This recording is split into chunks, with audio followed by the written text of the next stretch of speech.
guess let's try this one again, huh? Second time around. Were you sort of surprised that it came to be rebooked so quickly and that he was able to do the double weight cut and all that sort of stuff? Or were you... So right away they were talking about this date. I didn't know if it was going to work. I guess Cowboy had like a movie thing he was doing in Thailand and stuff like that. So I thought it wasn't going to work, but he said he would make it work, and he made it work. Talk us through the day of the cancellation. What was your day like? When did you start hearing about it, and when did they tell you officially, like, hey, it's off? So after the fact, I heard that like he started getting sick like in the morning, like 3-4 in the morning. He was throwing up, not feeling well. I didn't hear any of that at the time though, because obviously he's telling the UFC, hey, I'm in trouble. I'm not feeling well. Can we make this fight still happen? Obviously, it didn't happen, but they aren't going to go and tell me that. Oh, Cowboy's feeling like crap. Just to let you know. So it's, but morning of the fight, I worked out. We always do like a coaching meeting. We do like our last workout. We do a coaching meeting, just kind of talk about, just kind of reiterate, just kind of like, I'll just like positive talk. And then I ate some lunch. Watched like, I don't know, watching basketball or football or something. And then I went and took a nap. I lay down, take a nap, put my phone on silent. And Sean Shelby tried calling me. Of course, it didn't wake me up because it's on silent. He's not my favorites.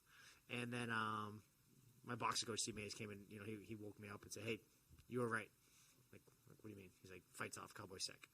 All week, like going back like a month before, 2 months before maybe. I kept telling everyone I had a feeling the fight was not going to happen. I don't know why. I just like didn't know if it was going to be COVID related. Didn't know why. I just feel like it's not going to happen. I just feel like I know if he's got a broken leg, he will show up and he will try to fight. But I just had a feeling it wasn't going to happen. And then I was talking to Karyn and I was talking to a bunch of people. Like, even at the ceremonial weigh-ins, I'm like, I just feel like the fight's not going to happen. Like, it must happen now. We're so close. It's going to happen. I'm sure it's going to happen. But I just kept saying, I feel like it's not going to happen. And I've never been paranoid like that ever before. I've never had a feeling like this before. I never really dealt with that before. But I felt like the fight wasn't going to happen. And then when Steve Mays came in, he's like, "Oh, you were right. Like, this is not how I want to be. This is not how I want this to go." I cried a little bit. Was a little upset.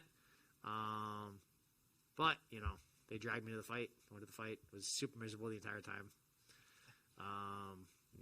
We're back again, so we'll see how it goes. Maybe to give us all a heads up, do you have that feeling? I don't. I mean, I think it's going to happen this time.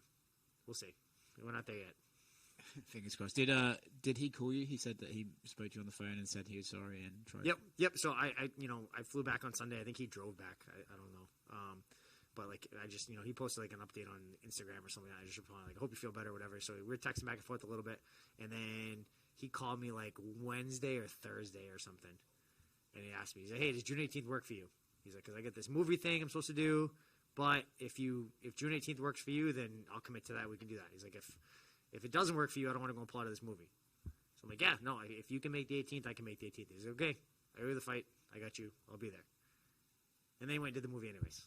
So I don't know. He's in Thailand, so I don't know. But he's here, which is all that really matters. Yeah, he did say earlier that it was very important to him to get you this fight, that he felt he owed you it. Because it's Cerrone, right? Because of his reputation, when he pulled out, was there some sort of comfort in like, I know he wouldn't have done that if there was no other alternative? Oh yeah, I mean, I never thought for a second that it was like some bullshit reason or whatever. Like I thought I shouldn't have said that, but I never thought it was gonna be some BS reason. I just thought, I'm sure that if he was legitimately sick, like I've been, knock on wood, I've never had to pull out of a fight close to like that. But if he was able to fight, he would have been there. I'm sure every fight comes with its anxieties on fight week. Is there just a little bit extra on this one being like, God, please not 2 in a row. Please don't do it again. Not at this point. Like the first 2 weeks of training. So like the first week, so I talked to him, I think on Wednesday. It was definitely Wednesday. I went and did strength and conditioning on Tuesday. You know how miserable it is to ride that bike when you don't know if you're doing it for a reason? It sucks when you have a fight coming up and you know it's going to happen.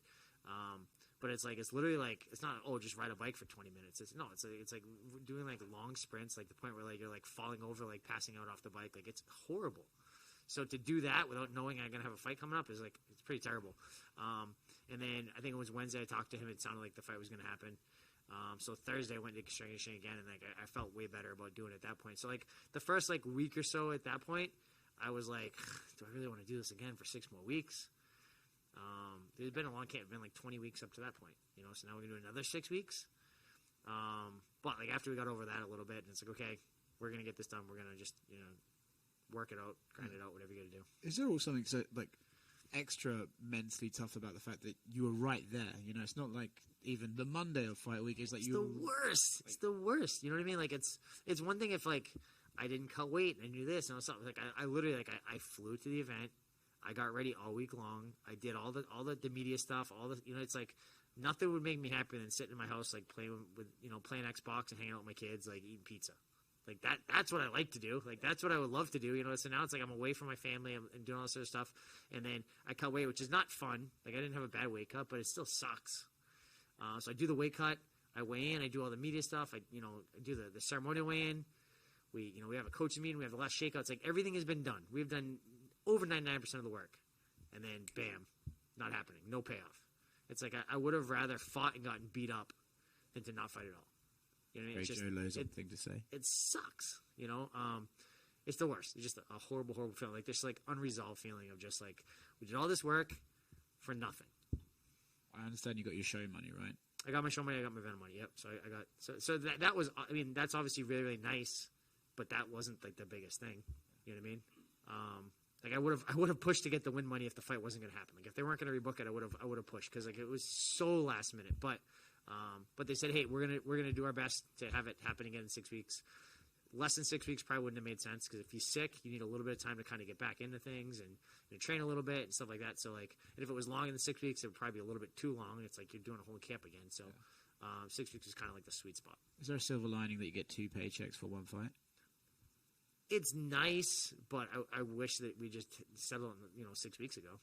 That would have been the ideal thing. I don't know if you know the answer to this, but at what point does a fight get sort of ticked off your contract? Is it the moment they pay you for the fight, or is it you have to actually have had the fight for it to get to I think the fight has to happen.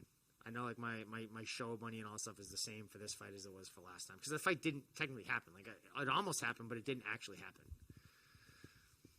Just the one thing you said that was kind of curious to me. You work out on the day that you fight? Yeah. Yep. What sort of workout do you do? Just like break a sweat. I mean, it's hard after. So like even on weigh-in day, we'll work out. So like on, we'll start our weight cut tomorrow, Thursday, with a workout, right? So like I'll put on like sweatpants, long sleeve, sweatshirt, hat, whatever, and we'll work out. And that'll kind of be like the start of our weight cut. I'll hit mitts, I'll grapple a little bit, then we'll do like the sauna blanket and hot tub or whatever, and then we'll make weight like that.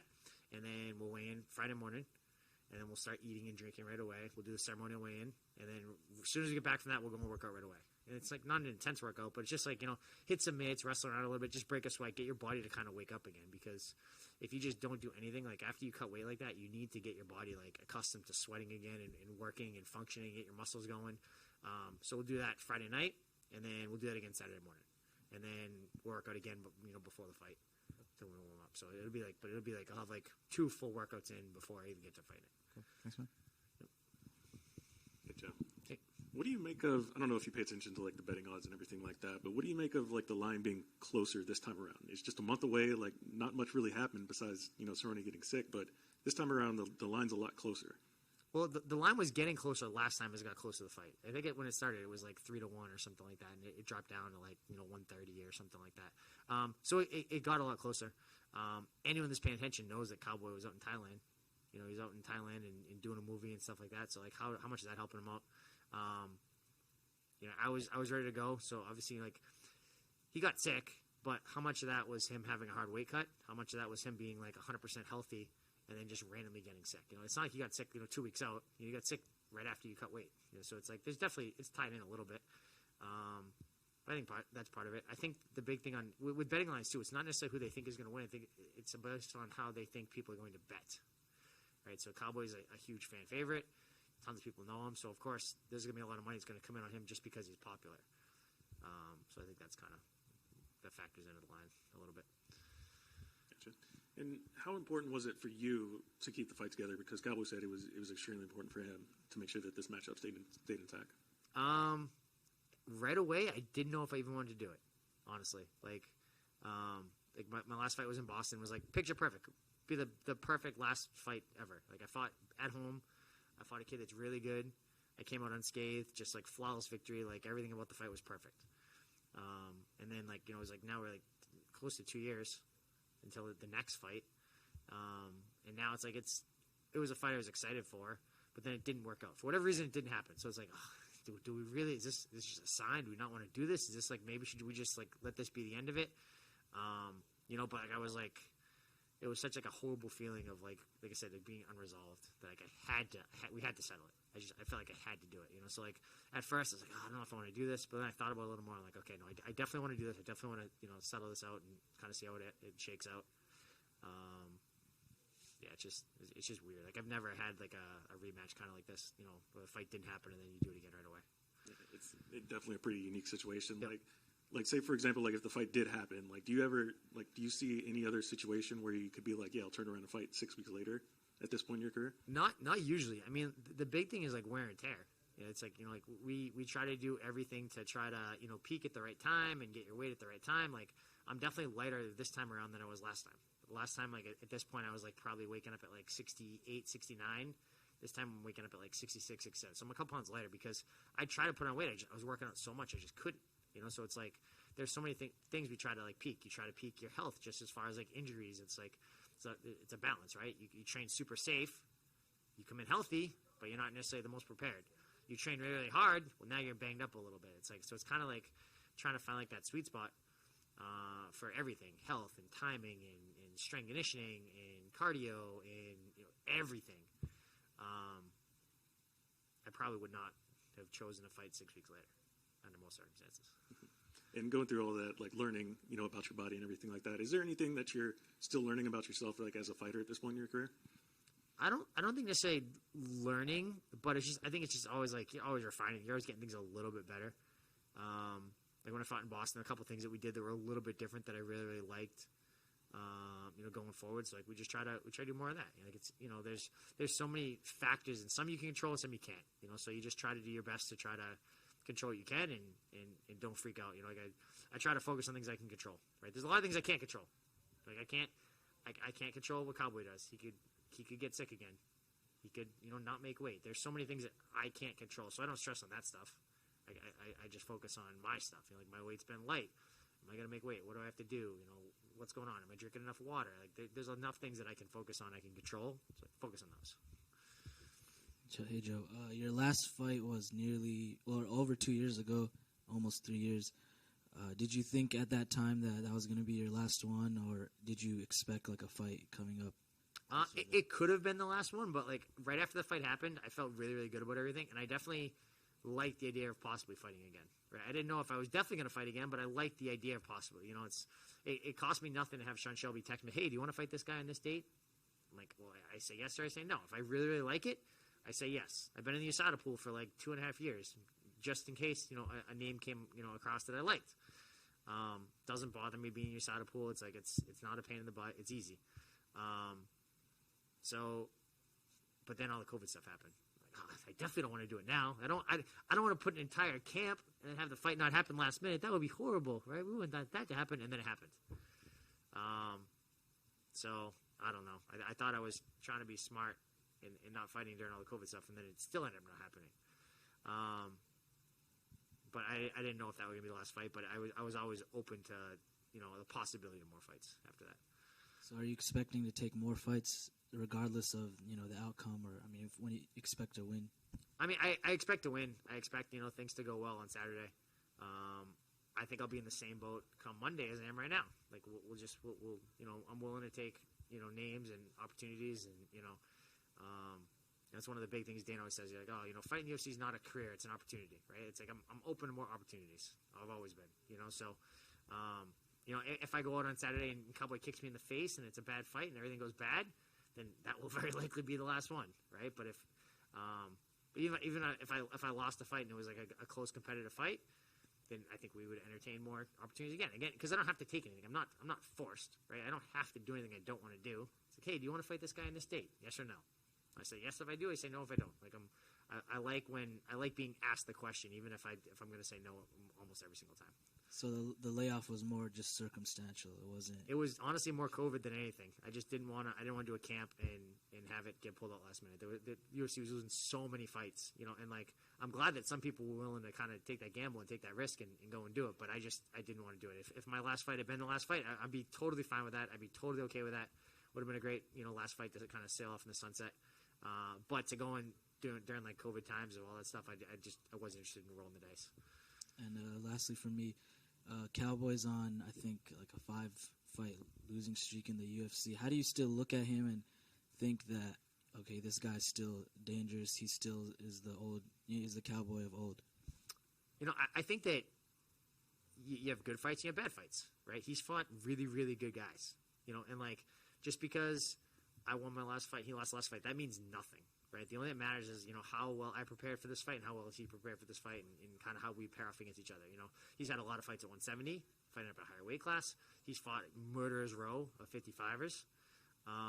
You know, so I'm definitely like, we always try to train for like worst case scenario, right? We're training for the best Cowboy Cerrone. If we think, oh well, he's lost his last fight, he's washed up, he doesn't have this, like that's us planning to lose. Like that's not a good outlet, you know, and a good outlook to have on the fight. We need to be smart. We need to be, you know, fight smart. Can't take anything for granted. Keep our hands up, keep our chin down, and respect him, because the second you don't respect someone, you don't take them serious, is when they get lucky and they clip you. Thanks.